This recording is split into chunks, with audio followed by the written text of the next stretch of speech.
don't have a lot of Clone Wars cards.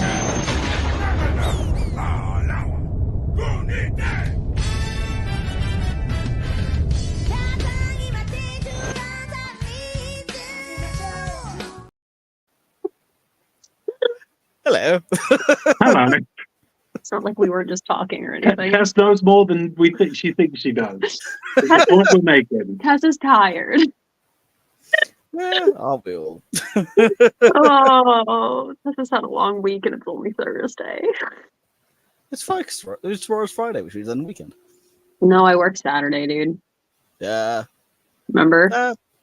True. Yep. Yep. Shame. You should be up here playing Unlimited with me. That's true. And I can't, so that's the thing.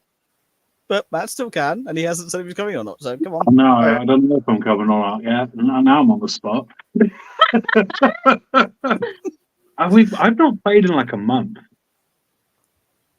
think it's like a month because you. Yeah, were it was in more London than a for 2 month. weeks, Yeah, I was in London for 2 weeks, and then we just haven't been back and I just couldn't be bothered to get down. because somebody likes to play really hard and be mean about it. He's not mean about it, but Not me.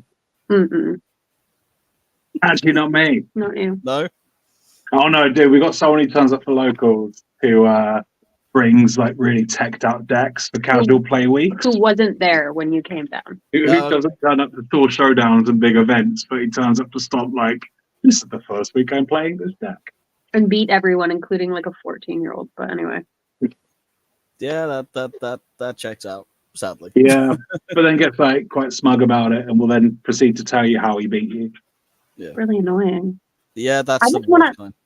I just want to play a card game with Star Wars. Do you know what I mean? I just want to have some fun. Like, I don't care. I don't care if I win or lose. I just want to play my Star Wars. To be fair, you're gonna have Bo-Katan and the Darksaber coming up. Right? Oh, I'm gonna have the best Mando deck. I can't wait. I can't wait. It's gonna fun. Everyone's like freaking out about all these other cards, and I'm just like, give me Bo-Katan. That's all I want. But I now have Grogu, which makes me happy. Yeah. We do too, somewhere in the I need to sphere. chase Anna for that. Ours is not signed though, you son of a bitch. I need to chase Anna for that. Yeah, bless him. Matt has a friend who waited 2 hours in line for us to get fucking Grogu Oh, really? cards. Yeah, and I feel like we owe him our life. He was up there demoing Moonstone. Yeah. That was why he was at UKG. And I was like, and it's the loot. I was just like, oh, he wanted some Fallout minis, so I went and got him. Well, I didn't swipe them, I paid for them, but I went and got them for him. Yeah. And I was like, if you're at UKG, do me a favor. And then it was like, I queued for 2 hours, but I got them. I was like, great. Well done, Dick. I went in my 20-minute break between doing the semi-final and the final for streaming. Rocked up, went, A, wheelchair, B, break or streaming. Can I just please speak to someone quickly? You played the wheelchair card? Wow, you know what, actually. Sometimes it's necessary. Sometimes it is, you know what? I get you. And I just happened to get the lead designer come over. It was like, Happened to. Were you like, sir? Yeah. It's interesting, yeah, because I just built this chewy cunning deck, which is really freaking hilarious. And I managed to play it like once or twice. I haven't got back to playing it yet. We've not played either. No. Majors. I'm kind of just waiting for the new ones, to be honest, I think. New set, Yeah, I'm waiting for the new set. Showcase Bo-Katan. Let's get a new binder and everything. Well, I finally got my first box, which was super awesome. Yeah, dude. Was that your first one? First Yep. booster box. I thought you First bought box, one before. No, that was my first box. I don't buy So- them. Matt buys them, and then I just go through the cards and go, ooh, pretty. And then I get the extra. Set 2 is selling out everywhere, though. Last week, there was a store that had showing like 90 plus in stock for pre-order. I checked today, they've sold out. Mm-hmm. I have my in when it comes to a box for set 2. Oh no, we've got them. You know, they're going to be available. It's just astounding to me how in a week they've sold 90 boxes. It doesn't surprise me. It's been so popular. I mean, someone spent 2 hours in line. Well, when I went there was quite a queue, but throughout the entire weekend there was mass queues for it. I hope they learned from the first go to print double what they thought they needed. They will do. Because damn, dude. They're going to reprint that one for Christmas. Are they? Is that their plan? Yeah. Okay, that makes sense. It's in the roadmap, so you'll be able to fish that out. But yeah, massively popular. Yeah, crazy. I mean, It makes sense, though. When first FFG, they know how to design a card game. They also know how to randomly scrap their games, which is also the worry. Wait, Yeah, is that this is the also same a thing. company? Is it the last set? That was Destiny. Oh Yeah. no! Oh Oh, no! Destiny was amazing. It wasn't particularly successful. It wasn't successful. Like the first wave Right. was, and then it died off after like 2 months. I couldn't keep booster boxes on the shelf. I'd have people coming in and pre-ordering like 15 boxes of those. Oh, so it's a trend that people do this with. Yeah, I don't play card games. Yeah, I don't. It's my first PCA. I don't know what's about. I'm sure they've learned from it. Because, yeah, I mean, I can assume people do that for things like Magic. Yeah. Yeah. Okay. Yeah. Do people buy booster boxes for Magic too? Gotcha. Oh my Yeah, god! yeah. I'm so out of the loop. Jesus. 2 by 5 or 6 of them. Jesus. Pokemon 2. Yeah. Mm. If I could have bought a booster box as a child, I probably You would have. Yeah, for Pokemon, especially second generation. Oh god, yeah. But that's the thing. You're now an Umbreon. adult with adult money, which means you can then go and make childish decisions. Because, like, yes, I want the box. I can afford the box. Therefore, I shall have the box. I looked at a 71-pound teapot today, and the only reason I wanted it is because it was Kiki's delivery service. Oh, fair. I was like, why do they make these cool things for adults geared at millennials specifically that cost a fortune because they know we're going to spend the money? Do you know what I True. mean? They Yeah. know. They know. The market knows. It was like Mad's dad makes does leathercraft and stuff. He made my High Republic wallet. He's just made her a Beauty and the Beast dice tray. for The ice D&D. tray. I saw that online. It's gorgeous. cool. I don't know if it It was on her story. It might not be there. It would have been, yeah. Gee, I mean, High Republic wallet, if only that was relevant to something that happened this week. Indeed. Shall we talk about the Acolyte? Because you said you have thoughts, and I am very intrigued to see what the thoughts were. Because this I has do been- have thoughts, and the thoughts have not been spoken to Tess about. I have no thoughts. Save them for tonight. Just Okay. fun. Well, go on then. Give me your thoughts on this 2-episode premiere. Also, I've been properly. You want me to looking go first? You go first. Okay. You go first. I really liked it. Aesthetically, the costuming was fantastic. I thought the music was great. The theme tune for, beginning and end. I really liked the characters. And this is coming from someone who knows nothing about High Republic, by the way. Mm. Just putting that out there. Why are you smiling at me? I thought it was beautiful. I don't know. I just thought the colors were beautiful. We saw places we hadn't been before. I don't know. I thought it was really cool. I really enjoyed it. Matt has other opinions. Go I'm on not. then. I'm not like the angry side of Twitter. I enjoyed it. Not the Yeah. I thought it was good. I enjoyed it. Yeah. I feel the evil twin storyline is really weak, and they've got to go somewhere to really. Because Tess made a good point, being like it could have been a shapeshifter like Zam Wessel, It could have been. and I was like, that would be cool. And we kind of, when he did the opening bit, and then you see her on the ship being a mech, and I was like, oh, it's like a flashback. So it opens with the end And of then the series, you hear right? Matt, like, we're watching, and he's like, oh no, is that an evil twin sister? And then, like, what was it, like It's- 10 To be fair, minutes it's later? got very much Jaina and Jason Solo vibes from the old EU. It does, but I kind of was, so I initially was hoping it was going to be like a time loop, and Yeah. what we saw at the start was going to be the end. So I was like, oh, we're going to get more of Carrie Ann Moss throughout the series and all these kind of things. So I was like, it's looped to the end and then it's going to start. That makes sense.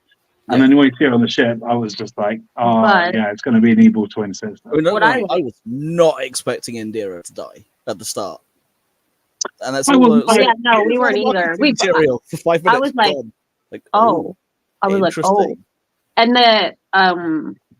I didn't expect, there's something shady obviously going on, because obviously those four were there. The 4 Jedi were there when Yeah. the house burned down, when she burned down the house, or sister or whatever. And the guy who drank the vial of poison, I was like, so something's up. And I was like, this is a great way to tell a story, because you don't know what the fuck is going on. And he voluntarily committed suicide. Like, he committed Yeah. suicide. I'm not So sure it's a great way to tell a story.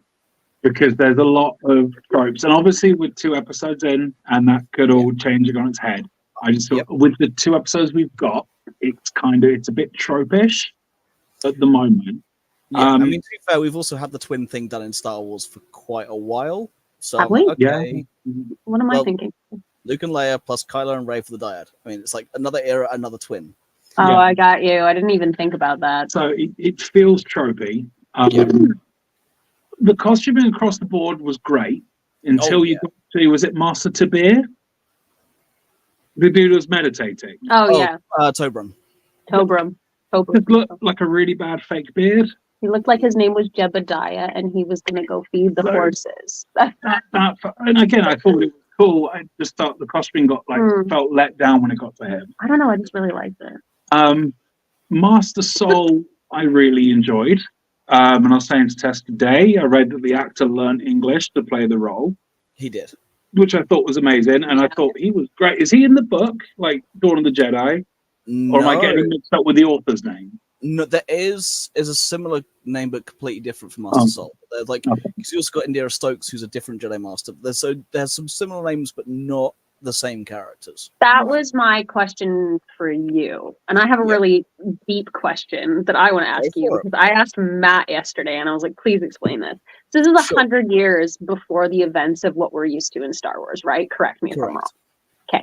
So why the fuck does everything look the same technology-wise if we're 100 years advanced in the original trilogy? Because and that's kind of like where my brain went. Technology plateau. I get it, but like also things should look different and sound different, and things should be different a little bit if it's a 100-year span. But the medieval ages, technology didn't advance in hundreds of years because they plateaued with the technology available with them at the time. What do you think? So the big one is when you look at the whole thing of her being a mechanic.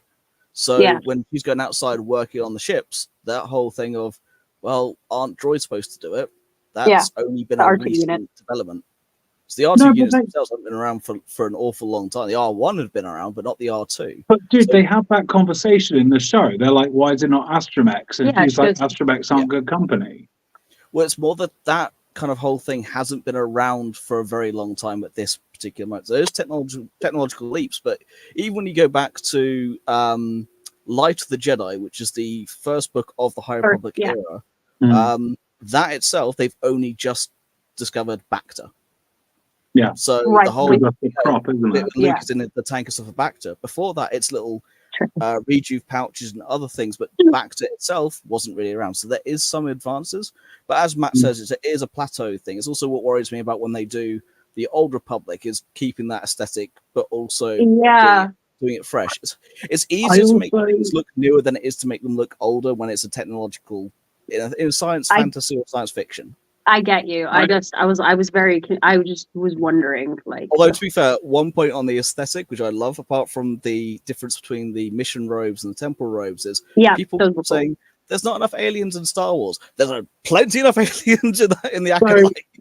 Kind of like, so when it leads me on, so one last thing about the technology thing is I think it's trying to apply logic to something you can't apply logic to, and ultimately it serves the storytelling device by having the technology the same. It keeps you in that universe. I guess, that makes a lot of sense. That makes sense. Aliens, why that Green Master wasn't Yoda, I have no idea.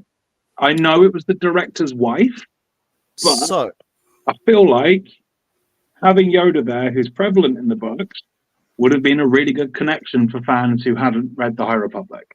So, Grandmaster Yoda is around at this point. He is on the council. I reckon he'll pop up at some point. However, Vanestra Rowe, she is in all of Phase 1 and Phase 3. She is a connecting character from... Okay, so she's the character. They didn't just make her up. She's the one connecting character from the books and comics to the show.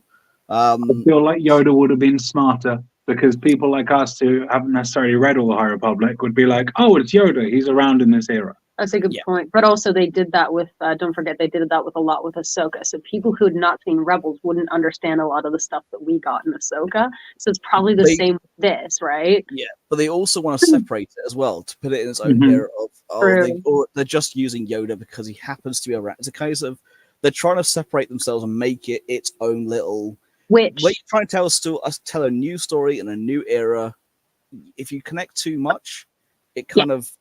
But they don't have Yoda in the books. They do. No, but if they want to tell a new story in a new era, yeah, don't have like a prevalent character. I just felt from not a Star Wars lore perspective, from a screening it to a casual person who hasn't read all the High Republic, having someone like Yoda in that position would have been smart, especially off the back of the hype on Grogu as well. Yeah. I don't know. I think we feel very differently because I really liked it. Like now that it's been a day, because I kind of agree with Phil in the sense that like I liked that it was separate. So it's like it's Star Wars, but it's not in your face Star Wars. Like it's within the same universe, but it's its own separate entity, which I appreciate and I understand where you're coming from with the Yoda thing, but I'm really sick of reoccurring characters and I'm sick of them doing that constantly and me being like, oh, it's Star Wars because it's got a Vader reference. Do you know what I mean? Yeah, Vern gives you that comfortable bridge between the two. If you know the universe, if you know the High Republic, you'll know her. If you don't know her, then you don't know her. So it's a little bit of a, people understand. But also then because you get a lot of the little subtle nods as well. Like, for example, the little ship they use, which has the two prongs at the front, that's a Vectus, a Jedi ship, which is really cool because to actually use the weapons, you have to put your lightsaber in the ship to activate it. So you can't fire the weapons unless you mean to, which is very Jedi. Bring me on to my next point. Sure. That's on a roll. Okay, I didn't hate it. I enjoyed it. You seem to think I hate it. I enjoyed it. Okay, I just think this is going back to when we used to do ones with the Force, and I was like, they're bringing Boba Fett back. From that perspective of it's a mainstream audience. Yep. But I like that it seems the more senior a Jedi is, the less they use their lightsabers. Yeah. But at the start, it's just like, oh, a Jedi pulls its lightsaber only if they're meaning to kill someone. Yeah. And in the meantime, you've got dude walking around using it as a flashlight. And you're saying that it's just like, and they use it to do this on the ships.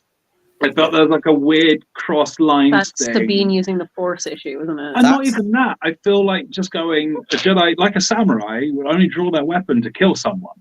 Meanwhile, you've got dude being like, I can't see. I mean, using it as a light source is using it as a light source. I can't. Well, Cal Kestis, you do it in the Jedi Fallen Order, right? Exactly. But it is starting to get to that point in the timeline when you get obviously to the Clone Wars where they are full-on warriors and you have child soldiers. It's that whole spiel of by the time you get there, it's why Palpatine can take over because the Jedi have completely lost their way. So at this point, they are at their peak, but they're starting to just lose their edge because they got too comfortable. Well, they've not fallen to the hubris yet. That's no, but they're starting to. Yeah, and well, that's what you're going to see. Without reading the books and the comics and stuff, we don't know that. There's Jedi everywhere, and they're wearing yellow. That's kind of the extent of it. But then. I liked that aspect. Oh no, I like the way yellow. I just think the multi-tool thing seems odd between you've got a Jedi and a Master. And there's a big difference between I think their attitudes towards the saber was quite interesting. I think. It felt inconsistent within itself. Yeah, I mean, I'm not gonna lie, from these two episodes, Daphne Keen's character, the young Padawan, she's my favorite by far. She is me too. Just hilarious. She's so good, right? She's my favorite. She is my absolute favorite. I think her costume design is fantastic. Yeah. So good.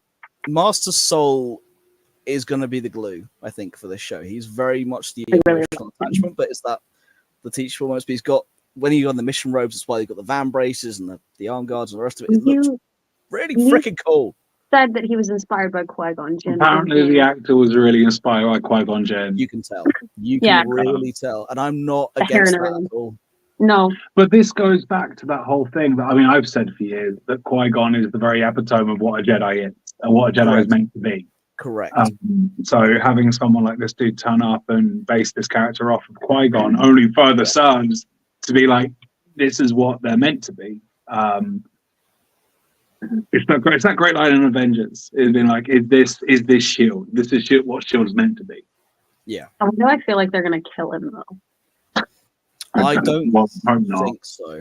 I hope they don't, because I always get, but it's Star Wars, and I say this all the time. I get attached to characters that I really like, and they just get fucking killed because that's Star Wars. Because it's Star Wars. The High Republic is worse for that, isn't it? When I was in Oh. the Like Carrie Ann Moss. Well, when I was in the panel, it was the entire High Republic panel, so we're talking about the books as well. Mm. And the latest book was just coming up called Cataclysm. And Right. someone asked, "Is it going to have a good ending?" And they went, "It's called Catalyst. Cataclysm. Of course, it's not going to have a good ending. Get used to it." Like, yeah, we know, but we hope. Literally can't as much as there's 3 books in that particular era called Cataclysm, Convergence, and Convergence, Catalysm, and Catalyst. So getting all those 3 confused is a bit of a bitch. Yeah. But it is a thing. I don't know if he's going to die or not. But I hope not. I hope not, really good because so far.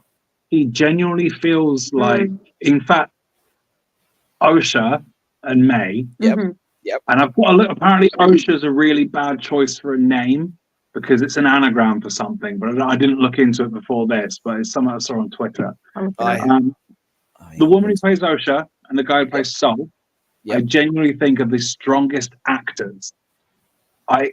The Green Lady, the director's wife. Yep. I didn't feel like she was a particularly great actor, and the way the acting was coming across kind of made her feel like a bit part, not someone significant. Vern, we will see more of, and I look forward to seeing more to see what she does bring to the role. But I know what you mean. But no, I agree. I mean, Amanda Steinberg, who plays both Osha and May, also what I love is she's also a violinist. And they asked, she said, "Can I play some of John Williams' music?" Not only do you turn one around and go, "Yes, you can play the theme tune." On top of that, he then wrote her a solo violin part purely to record it. It's like, that's amazing. Right. So I think she's a great actor, and the dude who's playing Soul is great. She's also really pretty. I'm yet to really be blown away by any of the other actors in it. I felt the Padawan with the orange looks great. Yep. The quips could get annoying quite quickly. What are we talking? Which one? Who are we talking about? The Padawan with the orange stripes on her face. Yeah, the one that we I feel like the quips could potentially get annoying quite quickly. What's the other guy? The douchebaggy one. Oh, George. Now, I didn't like George. I am George. Yeah. He's an annoying dickhead, but I think he's a likable dickhead. But it's funny because the Padawan at the beginning goes, "He's Yord." Like, oh god, but it's because he's Yord. The shirtless thing didn't feel necessary. Yeah, I was like, why did you? She's like, "Put some clothes on." I was like, why did you have to have? The muscly guy has to be naked all the time, and I don't understand that. This is fucking Star Wars. We don't need to see it. No, Kylo Ren should have put a shirt on way more. Yeah, I mean, Yord, though, I think will become more likable as the show goes on. I think it's one of those characters you're supposed to warm to over time. But no, Jackie Long, who is definitely Keen's character, the little Padawan, she's my favorite by far. She's just a sassy little brat. I love her. But I could see the quips and the sassiness wearing thin very quickly. Yeah, unless she does something significant. Yeah, it's gonna be like, oh, she's saying something funny again. And this is my worry for the longevity of it. Is I feel like we have two. Hang on, honey. You have two very strong actors. Yeah, and a lot of quite mediocre ones. Yeah, but we also have Kel Naka coming next week, which is going to be good. Oh, right. So we have Wookiees. See, weirded out about it now. I've thought about this. I thought about this today. I'm very excited about the Wookiee. Yeah. Right. You'll see our name this week is Wookiee Stands. I'm very excited about that Wookiee. However, it's become a bit of a Donald Duck quandary for me, in that I've seen pictures of him in the robes, so seeing him without the robes felt like he was walking around naked, which I now feel like it's like Daffy Duck or Donald Duck even, when he gets out of the shower, wears a towel, but the rest of the time he's got nothing on his bottom up. I tried to say this to Matt yesterday. I was like, oh my God, it's like Chewie, but with a beard. And he was like, I don't understand. I was like, if you look at him, he looks like Chewie, but with a beard. So I know he has the sides slightly shaved. Yeah. It does look like he has a beard. Yeah. A beard. I did feel like he was traipsing around the woods not wearing anything after seeing pictures of him wearing clothes. But this, I know, but we've never seen a picture of Chewie wearing clothes. That's a good point, actually. I didn't think so. Yeah. And now which then brings back the whole the amazing line from The Force Awakens of, "Oh, you're cold." Yeah. But then you get, we've never seen Chewie in clothes. Yeah. And Just about. all the press tour pictures, this dude's been in robes. Yeah, so The trailer, he's wearing robes. He's suddenly not. It feels like he's stomping around naked. Maybe he was. Well, Maybe he was out for a poop in the woods, and they traipsed along. Yeah, but now I feel like all Wookiees just walk around naked all the time. They probably do. It's weird. I'll never a see celebration. Chewie. They had US Sultana come out in full Kelnaka costume, which was just incredible. But also, you had Amanda Simo come out dressed as Padme. So, like, don't worry, we're not bringing Padme into the show. I just like Star Wars, so like, Never again. Like, Never again, Star Wars. I want to know if the Sith dude is going to be Plagueis or Bane or something. I want it to be Plagueis really bad. No. No? I Okay. think he'll be the apprentice to Plagueis. Hmm. And I think that because the whole bit of the it's like, the master will be pleased when you talk about the acolyte itself. Yeah. I think he will be I think he's the Dooku to Palpatine. I think that May is his Asajj. I think they'll get to him, eliminate him, but then it'll be, oh wait, he's not the big bad. There's someone behind this, as there always is with the Sith, and that will be his name is Palpatine. but that'll be the hooks for the long term. Yeah. My worry is they're going to do the whole Osha gets her Force powers back and defeats her sister, who dies forgiving her, or some shit. That's my worry. That they're going to. But again, that's a Star Wars. It's a trope. Yeah, but we've seen it so much. I know. But it's the point with the twin thing. Yeah. Is Vader dies, he turns to the light. Kylo goes, he turns to the light. Yeah. Yeah, I'm just worried that that's going to happen. It's going to be a bit tropey. Yeah, they got to fix it somehow. No, I reckon it might actually be the fact that she's tempted to turn back to the light, and you have the bad guy, whatever he is, just goes, nope, that's not what I need, and just kills her. Maybe. I mean, they've got breathing room to do something with it. Like, there's a bunch of other episodes coming. I just think for the initial two, I can see it going somewhere. It's 2 episodes. It's like the annual thing, right? In fact, it's the thing we've seen with a lot of these Star Wars seasons now, is it doesn't really get good to like the fat middle. Yeah. I mean, to be fair, when it comes down to the Acolyte, especially for those who don't know the High Republic era, they have to spend a good couple episodes setting up the universe and setting up where they are and what's going on, because not a lot of people who don't read are going to know about this whole era. So they do need to spend a little extra time. But it's where it's been hopefully going to be a longer term project. It'll be that slow burner. They could have done a proper opening crawl on it. They could have done, but I think they just saved those for saga films. I think that they're leaving that as a saga film only thing of having a proper crawl, which I get, but at least they had it. At least they had something come up to at least establish it, so people. I am a big Coruscant stan. I always have been. I love Coruscant. Yep. I don't know why. Maybe it's just because I grew up as a city kid.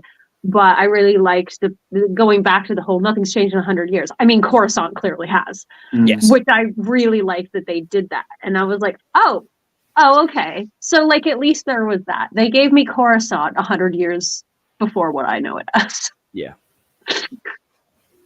They also gave us new locations, and they brought Neimoidians back with a slightly less thick accent. Oh, we talked about this. No, when they started talking, the accent isn't even remotely Pidgin Japanese. I was like, oh my God, that's amazing. Because Matt was like, oh no, the racist aliens are back. And I was like, problematic aliens. Yeah. I was like, oh my God, you're right. And then we were very surprised when they spoke, and I was like, oh, they have nice accents. Yeah, because the Neimoidians haven't been seen since prequels for unfortunate reasons. But I like the Neimoidians, and also they weren't on a Trade Federation style ship either. They were on something completely different.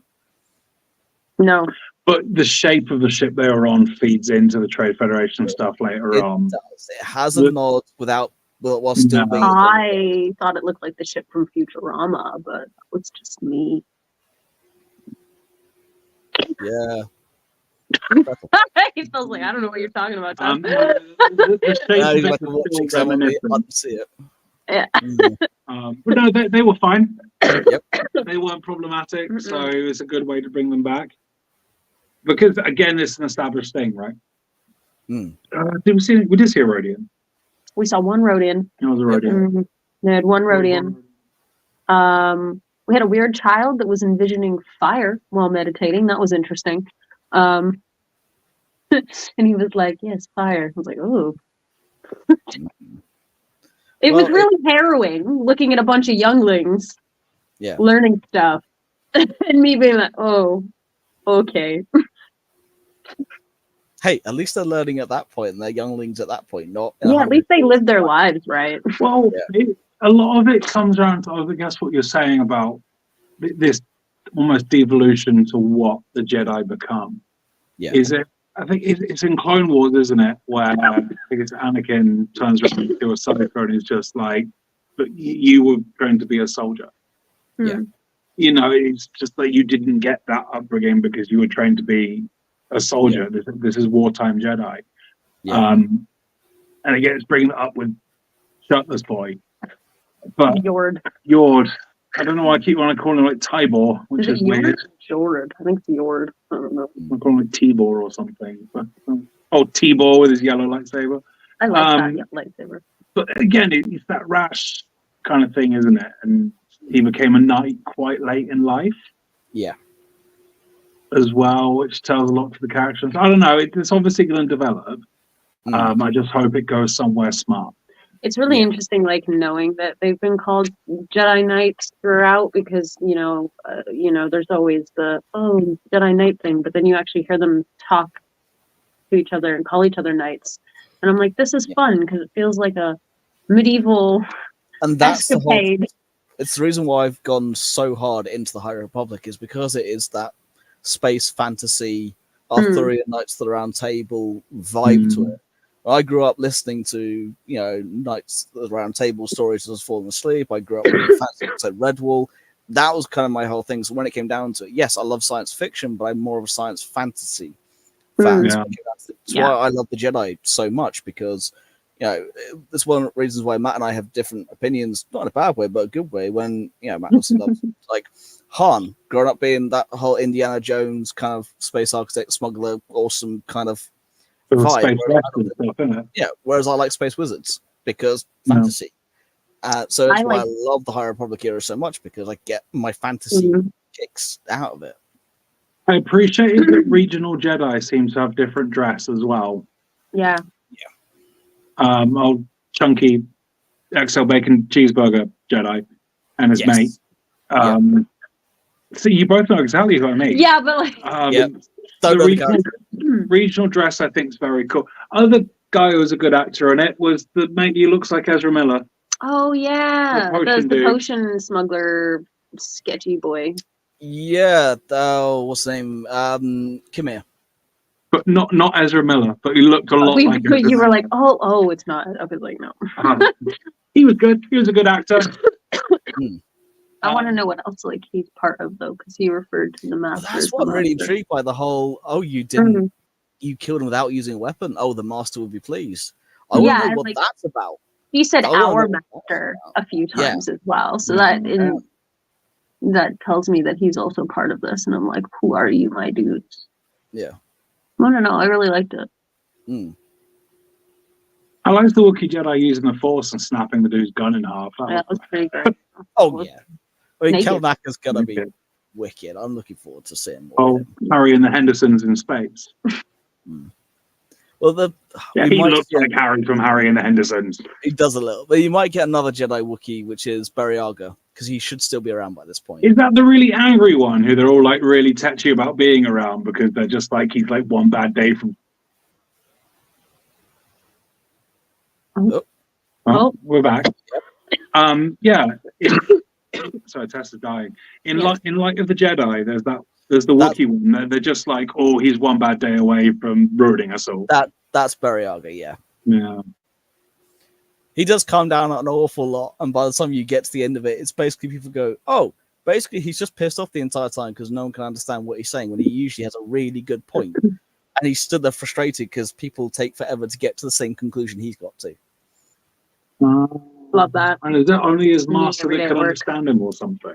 So originally it's only his master, but then his friend Bel Zettifar basically also eventually learned Shrirook to be able to kind of not only have a conversation with him, but then relay to other people. It's like, yeah, Bariaga thinks this, and actually, I'm tending to agree with him.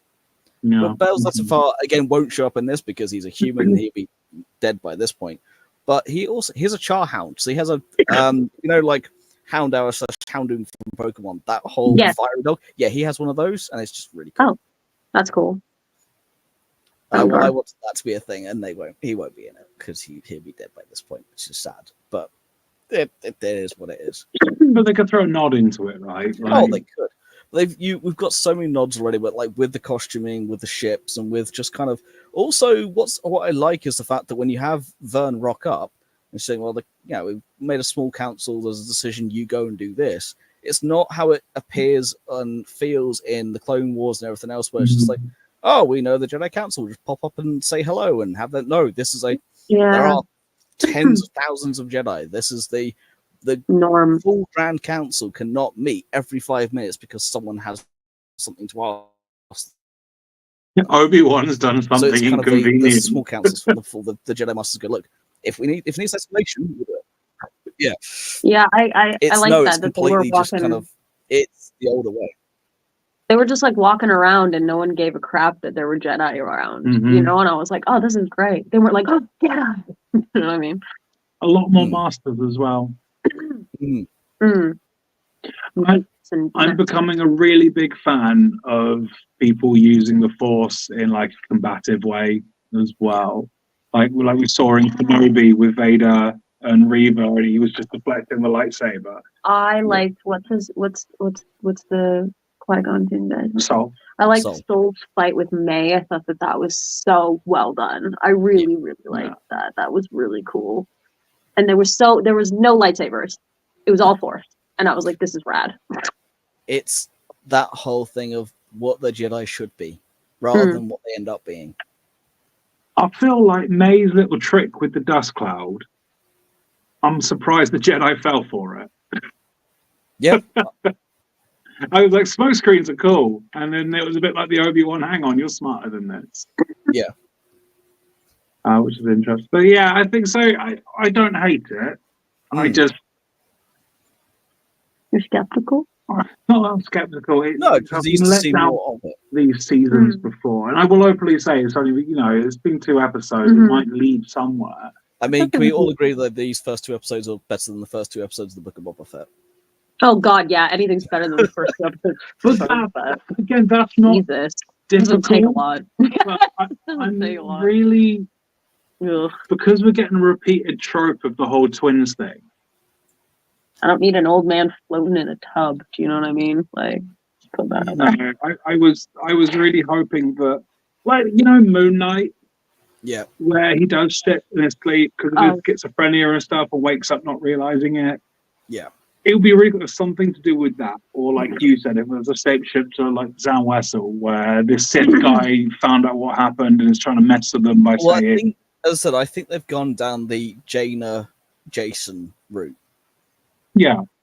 Which I'm okay if they end up doing it how they do in that, which is a lot more of the siblings do fight and one will die, and it's not a clean cut of good or bad. It's just it's proper, because again, May has the whole thing of she's not doing anything, like she's not wrecking houses because she feels like it. She's like, no, these people have wronged me for whatever reason it is, we'll find out, and she's targeting them specifically. But on that point, I also love how the whole Jedi's political stance comes into it. Like, yeah, this would look bad for our political stance. Our political enemies could use this against us. Yeah. Oh, it's about politics. Yes, it is. And they're going, people are killing Jedi. We can't have this be a thing because it's happened before. It'll happen again. Mm-hmm. You know what it needs more of? Murder droid. Yeah. Hondo. Yeah. Does need more. Everything these will Hondo. We've had Baby Yoda. Now get ready for Baby Weequay. Yep. Although to be fair, when I'm now taking Mad through the Clone Wars, we've had Hondo rock up for the first time, so she's seeing him. It was an experience, and you know what? I'm glad she's experiencing that, because I loved Hondo rocking up. But also, we got to the episodes with Satine, and immediately she's like, Obi-Wan's just a big flirt with The sexual that. tension. Welcome, Mad, to the sexual tension that never ends until it does, because I know what She was happens. so here for it. And then she's like, well, it's like, oh, I would need the order for you. She was like, what? Oh, yeah, that's a don't thing. tell her. Don't tell her what happens. No, I won't. I'm dreading the reaction to it, but yes, it's going to be a thing. It'd be like when I found out about Kanan. Yeah. But luckily, she's not watching the show right now because she doesn't want anything spoiled for the Acolyte, so she doesn't know about this conversation. Good. I played some Shatterpoint a couple of weeks ago, and I used Hondo and the Bad Batch. It was great. Fair. Just a side point. First game I used Hondo and Cad Bane. It was really fun. Aura Singh was the boss. And the second game was Bad Batch and Hondo. It's amazing. Hondo's got a rule called "This is no longer profitable," and you can't help but to shout it whenever it kicks off. It's great. He just runs away from things. That's so much fun. Just a side point about Hondo. I'll just say this is so much fun. Great game. Right. So obviously you loved the Acolyte. Yep. But what are your thoughts? Having read everything as well. Yeah. So my gripe is against the whole twin dilemma. I'm like, okay, we've had that before. They have the same gripe as you. But against Star Wars, it's like poetry, it rhymes. So I'm kind of, okay, we'll see how they play it out. But apart from that, I mean, the musical landscape so far has been fantastic. Yeah. The costuming has been completely on point when you look at the books and comics and the kind of the visual environments there. I'm not 100% sold on the writing just yet because I'm going to give it the whole season to come to fruition and see, okay, what the plan is. But from a 2-episode beginning, for someone who's waited so long and who is such a big fan, I wasn't let down. And I started going, you know what? This was better than I hoped it could be in some ways. So I went in with low expectations because, I mean, I also went into it with a lot of just like, I was fed up. I'm fed up with all the hate I've been seeing going around. I'm head up with all the stupid people with the laughing emojis and the whole bigoted look at it all and the woke and all the rest of it. Everything I've seen so far has just been like, God damn it, stop attacking people. Worst kind of Star Wars fans are Star Wars fans. They have been unbearable. So it felt like a weight of which also finally got to sit down, have my coffee, big 4K TV, turn it up, go, right, sit down and enjoy it. I love it from the visual aspects, and I'll see what's to come story-wise. But them killing off Indira in the first few minutes was unexpected in a good way of, there's a lot to this, and I'm here for it. I was surprised that what the sneak peek we got after Phantom Menace was the opening scene. Yeah, that's true. We watched when we went and saw Phantom Menace in the cinema. Yeah. What I like about it is that it does what Ahsoka did, and it brings Star Wars to people who aren't like Star Wars fans like we are. You know, it brings it. It's easily accessible and digestible for people. Like all the reviews of watching The Acolyte, you read reviews and people go, I don't really watch Star Wars, but I dig this. I really like it, yada, yada. And it's like, that had the Ahsoka effect. We had gripes with Ahsoka because we watched Rebels. I don't think people on the whole liked Ahsoka, though. Okay, but you know what I mean? It has the same effect as, like, it's easily accessible. Like, I could tell my friends to go watch The Acolyte and they wouldn't have to ever have seen Star Wars. No. Do you know what I mean? Yeah. It's easily accessible for people, and I think that's a good thing in the sense of, like, continuing on with Star Wars. Oh, the only problem I did have, I had the whole twin thing spoiled for me before I watched the episode. Oh, did you really?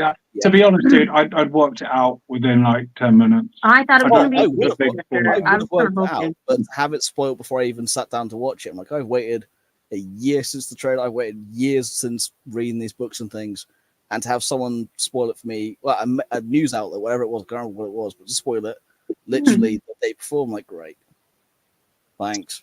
Because they've had all these.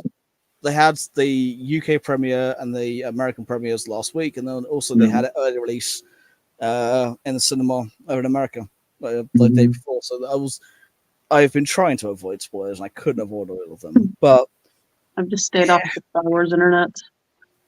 Well, because Star Wars' official page will spoil it for you. Oh my god, I cannot believe they did that with Ahsoka. Way to go. When you're like, don't look at it, Tess. I was like, oh. Yeah. Yeah, it's a bit of oh god. Their own beige did it. How did you genuinely feel about the acting across the board? Vern, I'm yet to see Rebecca Henderson, but so far she Mhm. does embody what Vern is from the later point of the High Republic. Mhm. Soul, absolutely love. Got the Qui-Gon Jinn thing down. Mhm. Love it. Yeah.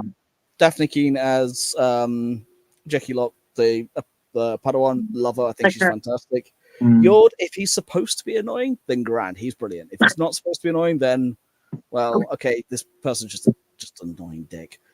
The Yeah. acting on a whole, no, it's been fairly good. decent.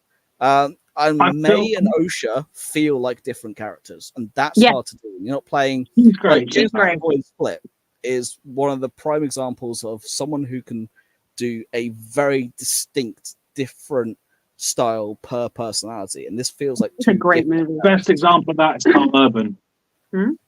Yeah, Best example of that is Carl Urban. So you think Aemma in Lord of the Rings, Mm-hmm. That's Dredd. Dredd in Mhm. Dredd, Billy Butcher in The Boys, Bones in Star Trek, Scourge in Thor Ragnarok. Well, I know like 3 of those characters you're talking about, but I understand where you're coming from. Every role that man's played has been wildly different. Really Yeah. versatile actor. And the woman who's playing Osha and May is the same. She's very versatile. There's a believable separation in roles. Mm. I did like that they had to give May hair extensions. I did too. I loved that. I was like, so we have to be able to tell the difference. So hair extensions. And I was like, yeah, but it doesn't look right. That's my gripe. It doesn't. That's my only gripe. The hair extensions do not look. They look like hair extensions. They could have made them the same color because her hair would have grown out. Right. With me here, they're Yeah. dark. They just look like Yeah. someone's just. And I'm like, that is so shit. So shit. I wasn't really looking at the hair, so I Next didn't walkthrough? notice. Next watch through, tell me that doesn't piss you off. Oh, You're probably just getting will. not- Now you've mentioned it, I won't be able to unsee it. You won't. Now you watch it forward, you're not going to be able to like unsee the really Yeah, but now I'm shit also hair looking out for extension. Futurama, so I'm like, God damn it. Yeah, it looks like the ship of the Futurama ship. Yeah, it does. Yeah. You're welcome. It's like when Homer has a disguise in The Simpsons by putting a comb over his lip and pretending it's a mustache. Yeah. It's just like we have to make it look different. Different. Give her a purple cape and hair extensions. Yeah, really bad dark hair extensions that don't make any sense. Because if her hair was that color and it was to grow out, the hair Yeah. extensions would I mean, also mimic The other that, thing I'm wondering is who's playing this mysterious bad guy. right?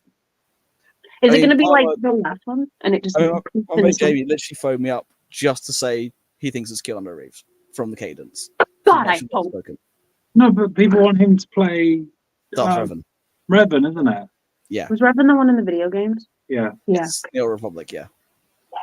And people want Keanu Reeves to play. Wasn't he what they thought was in Ahsoka? Weren't they like, oh, it's Revan? When that smoky boy, No, I thought that was Starkiller. Starkiller. For some reason. Okay, see, I don't know. I don't play the game. I think if it was Keanu Reeves, we'd know about it. Yeah, I think so. I think We'd know they- Keanu Reeves was in it.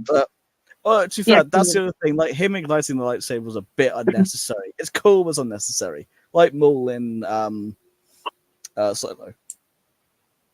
Yeah, Like- yeah. I'm I be like- interested. And again, I hope it's something smart. Mm. I did say to Tess when we were watching it, I wonder if we're going to see like a young Palpatine or something. I thought that was 100 years interesting. before, I doubt it. Doubt it. Yeah. Really? Why? He's, How long did well, he live? well, here's the thing. Palps is all. I always Palps. Somehow he returned, Phil. Well, not only that, though, don't forget he steals the whole. Well, actually, no, he says before he could pass it on to his apprentice, and maybe Palpatine didn't steal the whole stopping himself from dying thing. Palpatine wasn't even a baby at this point, though. How long has he been cloning himself for? Fucking know.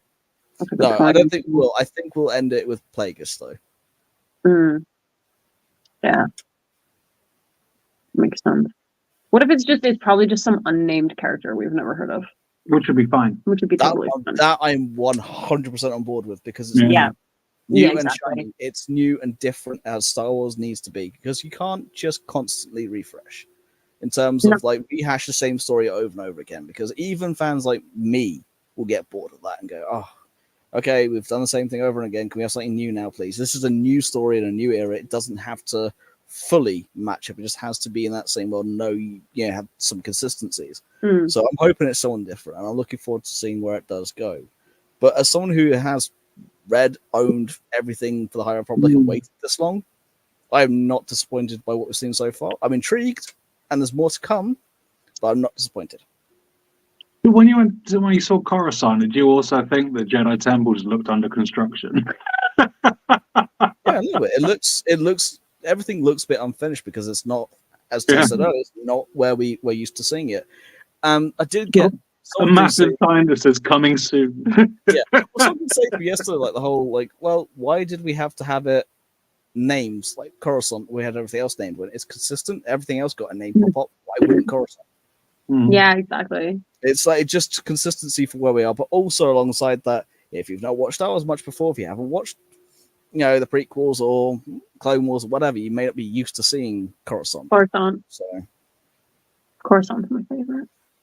I think The Mandalorian was so successful and so commercially appealing to everybody that it really is a testament to how much Jon Favreau knows how to do these things now. Yeah. But not only that, though, one of the reasons why it was successful is because it was a new and different story. Exactly, yeah. Well, but it doesn't have that whole twin thing to it. There's enough of a mystery with Grogu, and well, there was no Jedi. Well, there was you know what I mean. There was no, there was no Jedi in that, and think that's and surprisingly, starting my Star Wars journey over a year ago to rewatch and get more into it led me to the discovery that actually I just like the Mandalorians and I don't give a fuck about Jedi anymore. Do you know what I mean? So that's something I discovered about myself rewatching this, is that I actually think if I just had Mandalorians and that was the entirety of Star Wars, that would be fine. Do you know what I mean? But everyone's different. Phill likes Jedi. Yeah. I like Mandalorians. You like Weequist. That's because you like multiple high ground. I feel like the High Republic, it's an era of Jedi I think I can enjoy. Yeah. Because it's more, like you said, that knightly conquest type of thing. It's not the ivory tower looking down on everyone. And it might change perceptions. I don't know. I just hope it's good. Because, despite this being a Star Wars channel and despite us talking about Star Wars all the time, and the on the whole, Star Wars medium hasn't been consistently fantastic for a while. And these TV shows are usually leave you kind of wanting more, leave you feeling quite unfulfilled. If I've learned anything on our journey throughout the MCU, because obviously I didn't watch anything, is that I have to say that the MCU has done it better. TV shows consistently, the timeline consistently is more, I was talking to Matt earlier, because I'm reading some of the comics and going back and forth, because I got really obsessed with Wanda Maximoff for absolutely no reason other than watching through the MCU and watching WandaVision and got super into it. But I was the thing that I don't understand is it's not linear. So the MCU really confuses me because it's not linear, but Marvel isn't linear. But what they've done in the MCU is they've made it so it is linear, but it isn't, but it makes sense. Whereas Star Wars, there was a lot of shit that happened, sequels, and that messed up a lot. And so they're trying to go back and fix that. And because they're fixing it, they're making a lot of things are not as good and consistent as I would say. Me watching the MCU for the first time, I can recognize that it's consistent. Does that make sense? I think what the MCU has over Star Wars and Disney Star Wars is consistency in tone. Yeah. Does that make sense, Phil? Yeah. It's like She-Hulk is the same tone as Falcon and the Winter Soldier, which is the same tone as Moon Knight.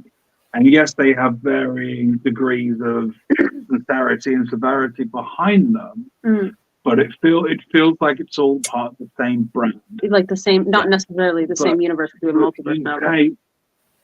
Well, no, it is the same universe. Yeah, but like the same, yeah. But you take things like Andor, which feels so wildly different to Mandalorian, which feels wildly different to Book of Boba Fett, which feels now different to the Acolyte. And it's not a consistent brand, which maybe... How do you take a character that's so that had hardly any screen time, that was so well loved for so many years, and absolutely destroy Boba Fett in 3 episodes, 4 episodes. Because Do you know what I mean? Had any screen time. He had 5 lines. Yeah. And so that he was free to stay. They could do whatever they wanted with him. They did, and they didn't do a very good job, did they? Yeah. I don't know. So this is what I mean. There's consistency within the MCU, whereas I find with Star Wars there is not that consistency. Yeah. And maybe that's because Star Wars existed on fanfic for 30 years. Yeah, there's a lot that I really think that they should have. Is this a controversial opinion of someone who's only read like maybe 2 or 3 Star Wars books? Like, don't, you know. But why the hell did no one read the books and just keep it canon is what I want to know. Because the old school books, there are like 25 billion different timelines. One of them where Luke has an evil clone. One of them where Palpatine clones himself like 9 different times in other ways.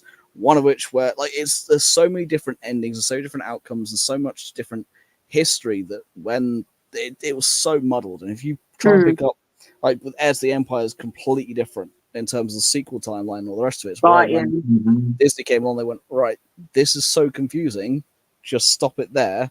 Everything from here out is canon. They've tried their best to then go, right, here is your timelines. Which is why when you get the books, it has the full timeline down for you of the High Republic into, the age of the Republic, age of rebellion, age of resistance, where Mando is, where Kenobi is. Like, it kind of gives you that timeline order so you can sit there and go, right, what's the order? What characters do I want to know more about? What stories do I want to know about? Okay, where's this fit in? You can go and find it, and it all really fits in well. But they had to just axe it because a lot of the old stuff.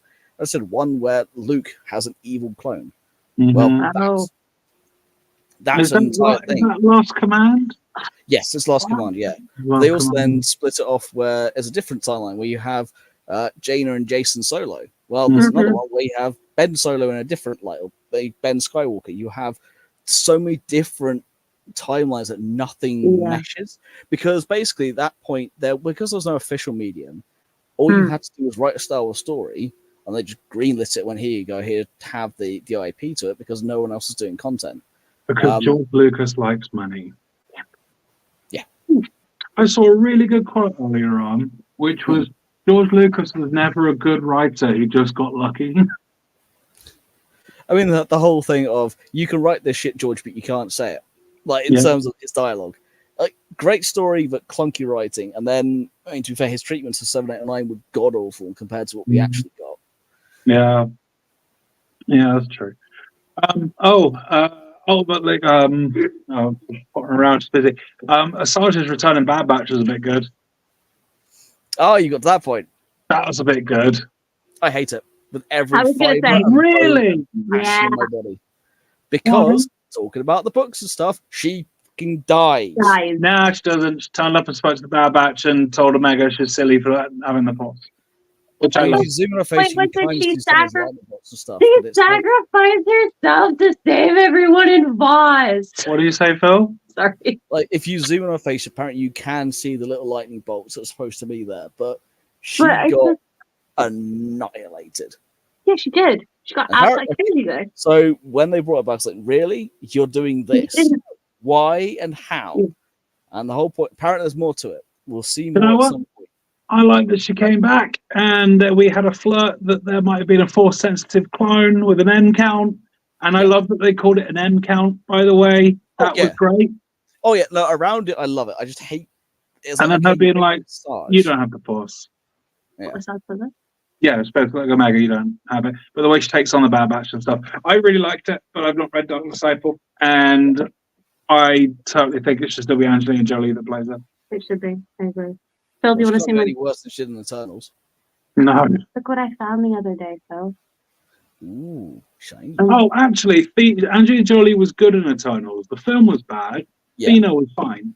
Yeah. I don't know what the Truce at Bakura is, but I wanted it. Is part of Heir to the Empire. Yeah. Heir to the Empire. God Force, the Last Command. Oh, that you were just talking about that. Yes. And their old mates. Yeah, because Timothy Zahn did the original Heirs to the Empire books, which is where Thrawn came from first of all. I think it's wild that R.A. Salvatore wrote a Star Wars book. Because R.A. Salvatore wrote a lot of D&D books. Fair. Yeah. Again, space fantasy. It makes sense. I guess, yeah. Anyone writes this shit. Wow. Tell me how you really feel. I'll write a Star Wars book. Don't know what it'll be about yet. I'm just, yeah.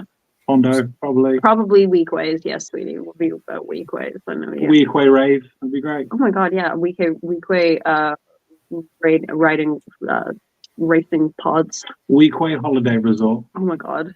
What, that sounds like a Pokemon game. Like butt lanes being run by Hondo. Well, but that's the thing that also annoys me about the whole Hondo thing Snap. we have now. Is like, right, we have all the comics, we have all the books, we have a lot of stuff. But there's only really been one Hondo book, which is Pirate's Price, which is amazing, and Jim Cummins does the audio, which is fantastic. Like, Yeah. but where's my Hondo show? Where's my Hondo book? I want more Hondo. And I will say, Hondo swiftly probably become my favorite Star Wars character. Oh, easily. The more I've seen things, I love him so much. Yeah. I love him so much. But I feel like I will walk around the house just talking that voice occasionally now. But all it needs to start off with is there are so many stories I could tell. So many of them true. I feel like the appeal of Hondo is the appeal of Jack Sparrow. Is that Jack Sparrow can't carry a film by himself, but when he turns up and he's a bit character and everyone else's story, everyone loves him. Yeah.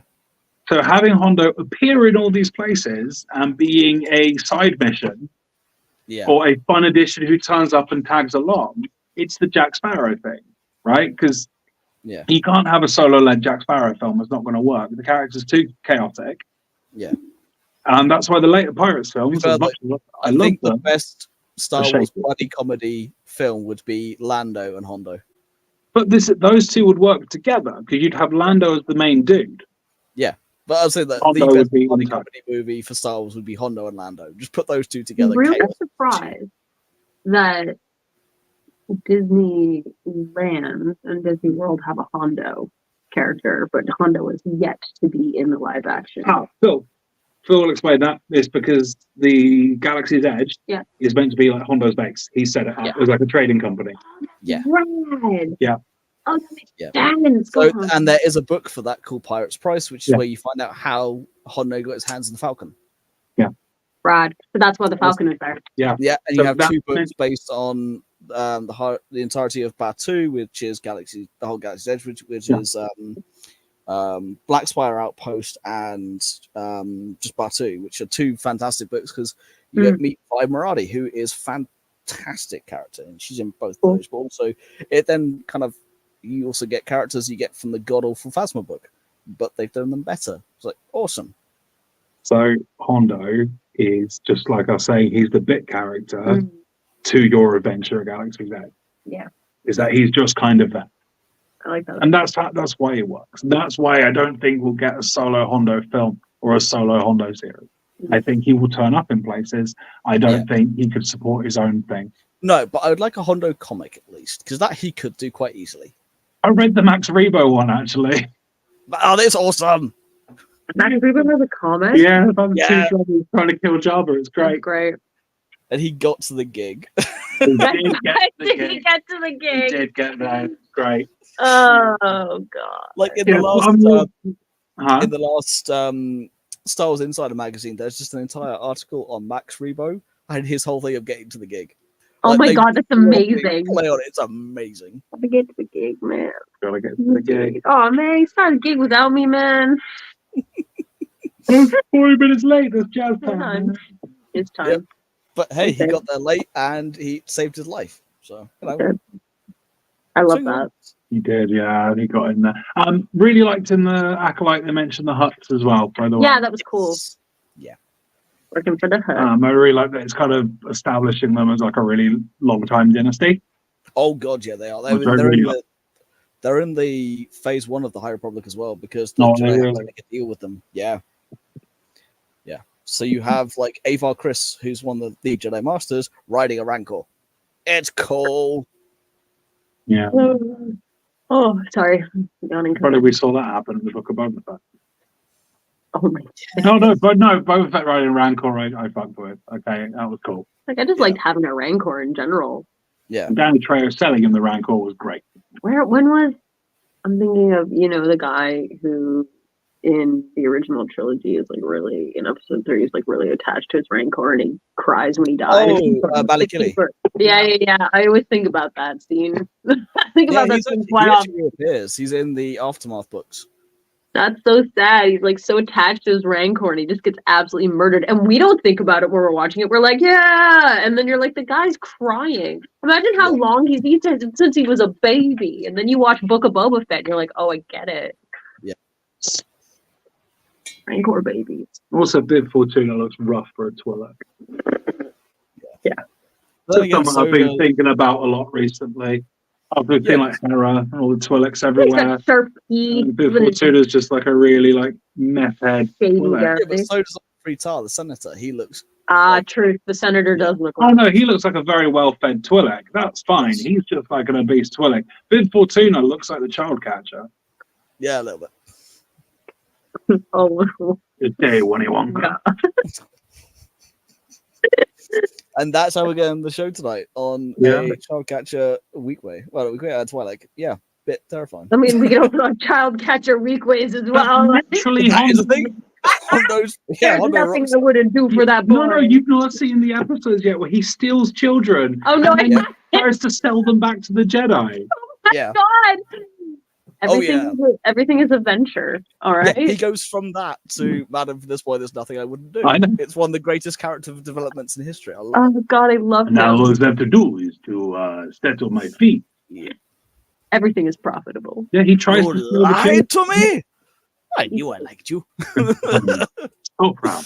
He tries to steal a load of children. Yeah. And then when Anakin and Obi-Wan turns up, he pretends he saved them and then tries to charge them for it and get reimbursement for his shit. He's great. He's just the best Star Wars character. God, I love Hondo so much. Yep. Jesus.